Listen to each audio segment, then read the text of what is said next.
Good morning class, how are you? Hope आप सब लोग अच्छे होंगे और मस्त होंगे। आप सब लोग का स्वागत है अपना क्लास विद सुनीता मैम में। Myself Sunita Yadav. Now I am going to start your economics lectures and economics class. जैसे कि क्लास आप सब लोग को मालूम होगा कि महाराष्ट्र गवर्नमेंट ने अपना बहुत सारे चेंजेस कर दिया, अपने सिलेबस में पूरा चेंजेस कर दिया है। सो अपना जो लेक्चर होगा, क्लास होगा, वो पूरा का पूरा न्यू सिलेबस के हिसाब से होगा जो भी महाराष्ट्र गवर्नमेंट ने चेंज किया है। Before starting our lectures let's start some positive affirmations. Believe, पहले आप बिलीव करो कि आप पहले 12th क्लास अच्छे से क्लियर करोगे with good marks, with distinctions, with 60% marks, with first class and consistency. आप कंटिन्यू अपनी स्टडी को स्टॉप मत करो, उसको कंसिस्टेंस रखो। डिटर्मिनेशन मीन्स आप अपनी पढ़ाई को पूरे विश्वास एंड लगन के साथ स्टार्ट करो, फिर देखो क्या कमाल होता है। मैं तो आपके साथ ही हूँ, जो भी प्रॉब्लम होगा मैं आपको एज अ क्लास टीचर आपको एक एक पॉइंट समझा के दूंगी। सो आप उसके लिए टेंशन मत लीजिए, बस आप रेडी रहिए पढ़ने के लिए। सो क्लास स्टार्ट करने से पहले चलो हम लोग अपना देख लेते हैं कि इकोनॉमिक्स का जो सिलेबस चेंज हुआ है उसमें न्यू क्या आया है और कौन से पॉइंट्स को गवर्नमेंट ने डिलीट कर दिया है। Now so see here name of the chapters economics. पहला है आपका introduction to micro and macro economics. हम बताएंगे आपको कि माइक्रो एंड मैक्रो क्या होता है। ये दोनों अलग अलग था, बट अभी गवर्नमेंट ने क्या किया, दोनों को मर्ज कर दिया है। सेकेंड चैप्टर दे दिया है आपको यूटिलिटी एनालिसिस। थर्ड चैप्टर का ए पार्ट दे दिया है demand analysis, elasticity of demand. Fourth supply analysis. Fifth form of market. Sixth index number. Seventh national income. Eighth public finance in India. Ninth, money market and capital market in India. And 10th, foreign trade of India. Means इसमें से आपका पहला chapter, दूसरा chapter, third का A and B both, supply, form of market, national income, ये सारे old chapters हैं। Now index number, public in finance, money market and capital market and foreign trade of India, ये सारे क्या है अपने न्यू टॉपिक्स है। Get it class. Now let's start our first third topic का A part. Is it clear? Now economics में chapter third का A part है आपका demand analysis. Now let's see what do mean by demand. कोई आप में से बता सकता है कि डिमांड क्या होता है, डिमांड एनालिसिस क्या होता है? एनालिसिस छोड़ दो, आप मुझे डिमांड ही बता दो कि डिमांड क्या होता है। यस, आप बोलो कि हम जब किसी चीज का मांग करते हैं तो वो क्या हो जाता है, मेरा डिमांड हो जाता है। हम लोग किसी चीज का जब विश करते हैं तो क्या हो जाता है, हमारा डिमांड हो जाता है। बट क्या इकोनॉमिक्स की लैंग्वेज में भी सेम बोला जाता है? यस, हम लोगों ने किसी चीज का डिमांड कर दिया तो हमारा डिमांड हो गया। चलो एक एग्जांपल लेते हैं छोटा सा। आप जब कॉलेज के लिए निकलते थे, लॉकडाउन के पहले, अभी नहीं, कॉलेज के लिए निकलते थे तो उसमें आप बहुत सारी चीज देखते होंगे। यस, रास्ते से जा रहे हो, अच्छी अच्छी कार दिखती होगी, ड्रेसेस दिखते होंगे, अच्छे अच्छे चॉकलेट्स दिखता होगा, बहुत कुछ दिखता होगा, मीन्स सेवरल थिंग्स दिखता होगा। और सबको देखने के बाद अपने मन में क्या होता है, यस ये अपने पास होना चाहिए। सिर्फ ऐसे अपना पास होना चाहिए सोचने से क्या आपका जो विश था डिमांड में कन्वर्ट हो रहा था? नहीं। आप क्या करते रहे होंगे, उसके लिए पहले जाते होंगे, हाँ विश डिजायर तो आ गया आपके पास, फिर आप क्या करते होंगे, परचेज करने की इच्छा भी आपकी होनी चाहिए, फिर उसके बाद आपके पॉकेट में मनी भी होना चाहिए था। क्लियर? जब तीनों चीज सेटिस्फाई होता था देन आपका जो डिमांड था, आपका जो डिजायर था डिमांड में कन्वर्ट होता था। Is it clear? बट जब आप ये सब पे नहीं करोगे, मनी पे नहीं करोगे, तो आपका डिजायर डिमांड में बिल्कुल कन्वर्ट नहीं होगा। Is it clear? नेक्स्ट वैसे ही देख लेते हैं हमारे इकोनॉमिक्स में।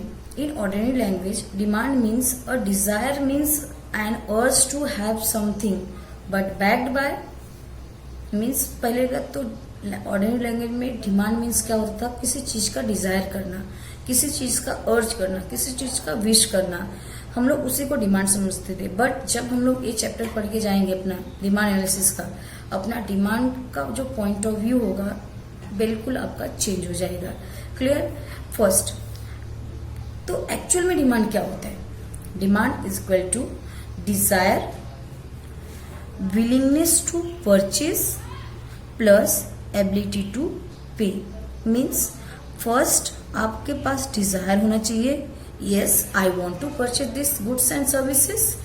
After that you should have willingness to purchase, means yes, I want to of course purchase these things, मेरे पास इच्छा है इसको परचेज करने की। Now last ability to pay, दोनों के साथ desire and willingness to purchase के साथ आपके पास एबिलिटी टू पे भी होना चाहिए। yes, I want to purchase these goods and I am ready to pay for that. So your desire can be converted into demand. Clear हुआ class?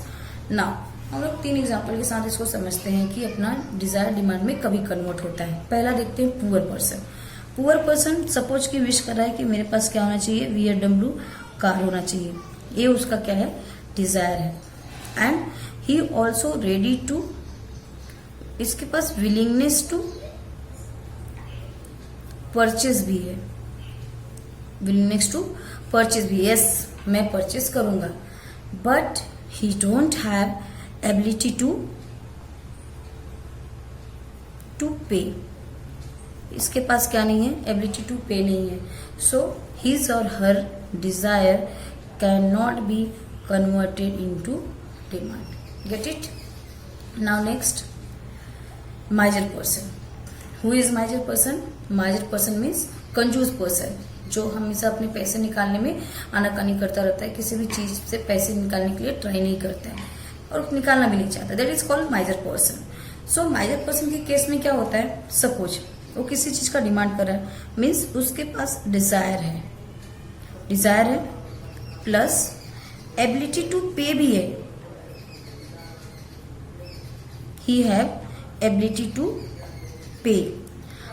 But he don't want to pay for that. Means वो पे नहीं करना चाहता है, मुझे पे नहीं करना है, मेरे पास पैसे भी है और मेरे पास डिजायर भी है, मैं लेकिन पे नहीं करूंगा। So now tell me class, उसका जो डिजायर है is it converted into demand और नॉट? यस, ऑफ कोर्स उसका जो डिजायर है can not be converted into demand, right? Now let's see about rich person. Who is rich person?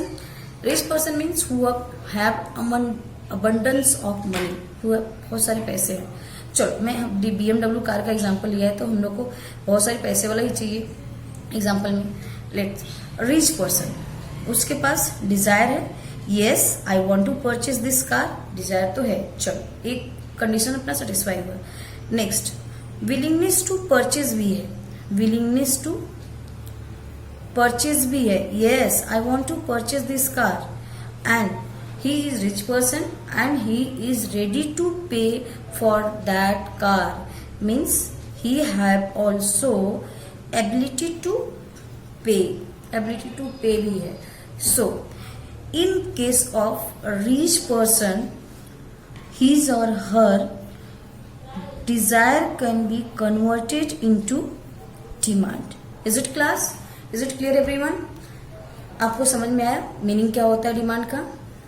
Examples and formula आप इतने लिख दोगे, enough है। Now इसके साथ साथ let's see types of demand, कितने टाइप्स के अपने डिमांड होते हैं। Now class, types of demand में we have 5 types of demand: direct demand, indirect demand, complementary और joint demand, and composite demand and competitive demand. These are 5 types of demand. Let's see one by one. What do you mean by direct demand? Direct demand means क्या होता है, कोई बता सकता है? What do you mean by direct demand? Yes, direct demand means that type of goods and services which is demanded by directly. आप उसको directly demand करते हो और क्या करते हो, उसको डायरेक्ट कंज्यूम करते हो। कंज्यूम मीन्स आप उसको डायरेक्ट खा जाते हो। फॉर एग्जाम्पल आप शुगर परचेस करके लाओगे, डायरेक्ट आप टी में उसको पुट डाउन करोगे, या तो स्वीट्स बनाओगे, या तो जो भी करोगे उसको उसमें यूज करोगे। आप क्लोथ्स परचेस करके लाते हो, उसको आप डायरेक्ट पहनते हो, ये नहीं कि उसको फिर से फाड़ते हो, उसको धुनाई करते हो, उसका कुछ भी करते हो, फिर उसके बाद नया क्लोथ्स बनाते हो। इजंट नो, हम लोग उसको डायरेक्ट पहनते हैं। मतलब वो गुड्स जिसको आप डायरेक्टली लाते हो मार्केट से और कंज्यूम करते हो। एग्जाम्पल के लिए आप चॉकलेट लाते हो, केक, केक तो हो सबको पसंद होगा मस्त दम। तो केक को आप लाते हो, परचेस करने के बाद फ्रिज में रखते हो और उसको फिर कंज्यूम करते हो जब भी टाइम हो जाता है बर्थडे पार्टी का। Is it clear? इसको बोलते हैं direct demand. Now let's see about indirect demand. What do you mean by indirect demand? Indirect demand मतलब जस्ट इसका क्या होगा, अपोजिट। इसका क्या होगा, अपोजिट होगा। Is it clear? Means it also known as derive demand. Indirect demand को हम लोग डिराइव डिमांड भी बोलते हैं, इनडायरेक्ट डिमांड भी बोलते हैं, दोनों आप बोल सकते हो। बट ध्यान में रखना, आपको पेपर में पूछता है फॉर अवर 1 मार्क्स के लिए। Needed for future consumptions means what? आपको रिक्वायरमेंट होता है उसके ऊपर फ्यूचर कंजम्पशन के लिए। आप प्रेजेंट में कंज्यूम नहीं करते हो, आप लेकर आते हो, उस पर फर्दर प्रोसेस होता है, फिर आप फ्यूचर में उसको कंज्यूम करते हो। फॉर एन एग्जाम्पल मैन्युफैक्चरर क्या लाता है, रॉ मटेरियल, वो लाएगा, वापस से क्या करेगा, उस पे इनपुट हो जाता है, वो इनपुट, फिर प्रोसेस चलता है, फिर आउटपुट आता है। मतलब this type of goods called indirect demand, this type of demand called indirect demand. Clear? ये किसके लिए रिक्वायरमेंट होता है? मैन्युफैक्चरर के लिए, प्रोड्यूसर्स के लिए, बिजनेसमैन के लिए। Is it clear? हम लोग और देख लेते हैं। Demand of land, labour, capital, entrepreneur, it also have indirect demand. अभी बोलोगे मैम लैंड का इनडायरेक्ट डिमांड कैसे हुआ, लेबर का इनडायरेक्ट डिमांड कैसे हुआ, कैपिटल का कैसे हुआ? तो माय डियर स्टूडेंट, लैंड का डिमांड जो होता है डिपेंड होता है quality of land. Is it clear? Example ले लो, छोड़ो, आप मुंबई में एक फ्लैट लो आप चर्च गेट में, एक फ्लैट लो आप नायगांव में, दोनों का भाव बताओ, सेम रहेगा कि अलग अलग रहेगा? अलग अलग रहेगा। मीन्स दोनों लैंड सेम है, सेम स्क्वायर फीट है, सेम उसका एरिया है, सेम फर्नीचर है, सब कुछ है, फिर भी उसके एरिया, साइट ऑफ यूज के ऊपर उसका डिमांड डिफर करता है। So land have indirect demand. Labour का डिमांड भी इनडायरेक्ट डिमांड होता है। हाउ? लेबर, उसका जो स्किल होगा, स्किल्स के ऊपर डिपेंड होता है लेबर का डिमांड। ऐसा नहीं है लेबर देखा हम लोग ने और क्या किया, उसको बोला यस भाई आजा तू जॉब करने कल से। नहीं, फर्स्ट क्या करता है सामने वाला बंदा, इंटरव्यू लेता है उसका, इंटरव्यू लेने के बाद सम टाइम ट्रेनिंग होता है, ट्रेनिंग होने के बाद देन उसको अपॉइंटमेंट मिलता है, यस आप बिजनेस आप आके जॉब कर सकते हो। Is it clear? Now third देख लेते हैं क्या होता है, कॉम्प्लीमेंट्री और ज्वाइंट डिमांड। कॉम्प्लीमेंट्री और ज्वाइंट डिमांड क्या होता है? 2 or more goods demanded jointly to satisfy single want। मतलब आपके किसी एक वांट को सेटिस्फाई करना है, 1 वांट को सेटिस्फाई करने के लिए हम लोग को 2 or more than 2 गुड्स की डिमांड होती है। That is called complementary demand. For an example, car and fuel. आप कार परचेस करने जा रहे हो तो आपको फ्यूल की रिक्वायरमेंट तो होगी, मतलब एक वांट को आपको ड्राइविंग करना है तो आपको दोनों चीज की डिमांड हो रही है, कार और फ्यूल दोनों। आप बाइक परचेस करने जाओ, राइट, आपको फ्यूल की रिक्वायरमेंट तो पड़ेगी ही पड़ेगी। ऐसा नहीं विदाउट फ्यूल और अपना बाइक दौड़ाते रहोगे। मतलब this type of demand called complementary और joint demand. Is it clear class? Now fourth, composite demand. अभी कंपोजिट डिमांड क्या होता है? कंपोजिट डिमांड मतलब हम लोग बोलते हैं ना कम्बो मिला, हम लोग बोलते हैं ना एक कम्बो पैक है। Combo pack means what? ये बहुत सारे काम को एक साथ कर सकता है, हम लोग कॉम्बो क्यों बोलते हैं? This is the combo pack. Clear? अभी देखते हैं कैसे। इलेक्ट्रिसिटी जो होता है, एग्जाम्पल देखते हैं फिर हम लोग उसका मीनिंग पढ़ लेते हैं। इलेक्ट्रिसिटी जो होता है कॉम्बो पैक है कि नहीं? Of course it have combo pack. How?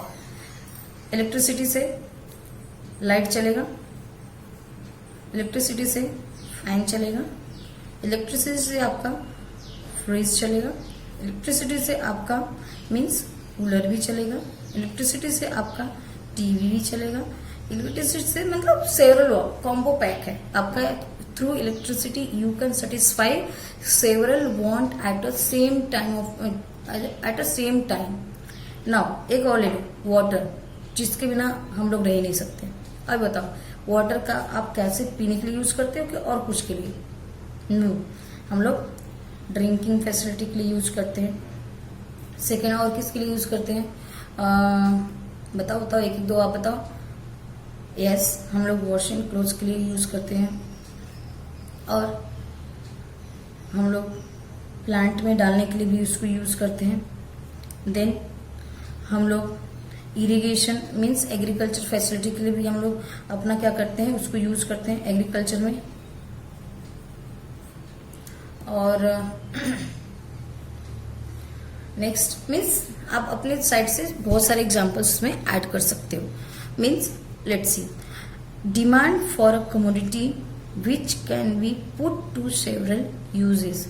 That type of commodity which have several uses means बहुत सारे uses जिस commodity का होता है at the same time of period, that is called composite demand. Last, competitive demand. Competitive से आपको क्या समझ में आ रहा है? कॉम्पिटिटिव मतलब कॉम्पिटिशन करना। हम लोग ये उसका कंपटीशन वाला पर्सन है, ये उसको compete करता है। तो कॉम्पिटिटिव से साउंड कैसा हो रहा है कि compete कर रहा है किसी के साथ। ऑफ कोर्स आप जो सोच रहे हैं कंपटीशन करता है, जैसे दो गुड्स एक दूसरे के साथ कंपटीशन करेगा। कैसे? जैसे हम लोग सिंपल सा एकदम traditional example, T and coffee. आप जाओ मार्केट में, कभी भी आप मैकडी में बैठते हो, आप टी और कॉफी साथ में डिमांड नहीं करते हो। या तो आप टी का डिमांड करोगे या तो आप कॉफी का डिमांड करोगे। Is it? या आप दूसरा एग्जांपल ले लो, सॉफ्ट ड्रिंक का। जब आप कहीं किसी चीज का डिमांड करते हो सॉफ्ट ड्रिंक का, या तो आप पेप्सी करोगे या तो कोक करोगे या तो अदर सॉफ्ट ड्रिंक का करोगे, बट सबका एक साथ नहीं करोगे कि हाँ पेप्सी भी लाओ, कोक भी लाओ, फिर अपना स्प्राइट भी लाओ, थम्स अप भी लाओ, 7 अप भी लाओ। ऐसा बोलते हो कि आप कोई एक चॉइस करते हो और बैठ जाते हो, उसको मतलब यूज करते हो, कंज्यूम करते हो। Is it clear? So composite demand means what? Demand of those goods which are substitute for each other. Means एक दूसरे को सब्स्टिट्यूट होता है। सब्स्टिट्यूट मतलब अगर ए गुड्स है तो बी की जरूरत नहीं पड़ेगी, अगर बी गुड्स है तो ए की जरूरत नहीं पड़ेगी। That is called competitive demand. I hope class is it clear everyone? Types of demand, we have 5 types of demand. First, D for direct demand, I for indirect demand, C for complementary and joint demand, again C for composite demand, again C for competitive demand। Means इसका आप numeric आपका short form बना सकते हो, DIC3। ID बोलते हैं ना, IDC. मैं आईडी देखूंगा, IDC. Indirect demand, direct demand 3C, complementary demand, composite demand and competitive demand. So you can write this DIC3, DIC3, DIC3। अगर नहीं बोलोगे आपके दिमाग में फिट हो जाएगा।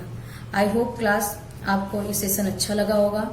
Now subscribe it, share it and like करना तो इसको आप भूलना ही नहीं। Thank you, have a nice day.